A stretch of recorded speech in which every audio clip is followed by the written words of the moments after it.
চায়নাতে এক ধরনের বাঁশের গাছ হয়। সেই বাঁশ গাছে যখন আপনি বীজ বপন করবেন, একদিন দুই দিন পানি দিবেন, গাছটা বড় হয় না। 1 মাস 2 মাস পানি দিবেন, গাছটা বড় হয় না। সার দেন, যত্ন করেন, কোনোভাবেই গাছটা বড় হয় না। 1 বছর বীজ থেকে চারা গাছ অঙ্কুরিত হয় না।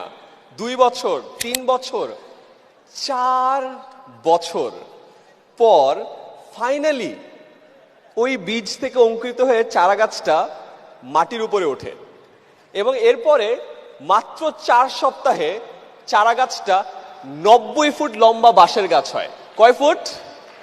90 ফুট। এই গল্পটার সাথে আপনাদের সবার লাইফের মিল আছে।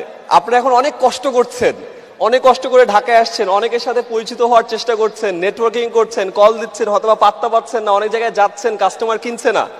মনে রাখেন, আপনারও বীজটা একটু অঙ্কুরিত হতে টাইম লাগছে। ওই যে 4 বছর একবার করে একবার যখন ওখান থেকে বের হবেন, 4 সপ্তাহে 90 ফুট এই স্টেডিয়াম পার হয়ে যাবেন।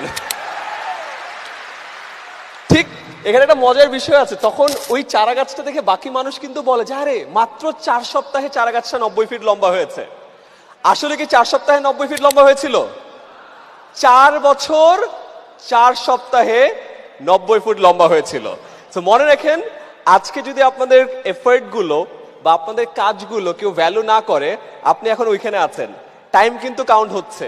যখন একবারে ওখানে একদম ওই ছাদ ফেরে যখন বের হয়ে যাবেন, তখন মানুষ আপনাকে বলবে যে আরে আঙ্গুল ফুলে কলা গাছ না, হঠাৎ করে বড়লোক হয়েছে। তখন তাদেরকে মনে করায় দেন যে না ভাই, 4 বছর আগে ইকবাল বাহার ভাইয়ের এই মহাসমারোহেতে ছিলাম, অনেকজনের সাথে কথা বলেছি, ফোন নাম্বার নিয়েছি, কল করেছি, তারপরে আরো 4 বছর পরে এই জায়গায় এসেছি।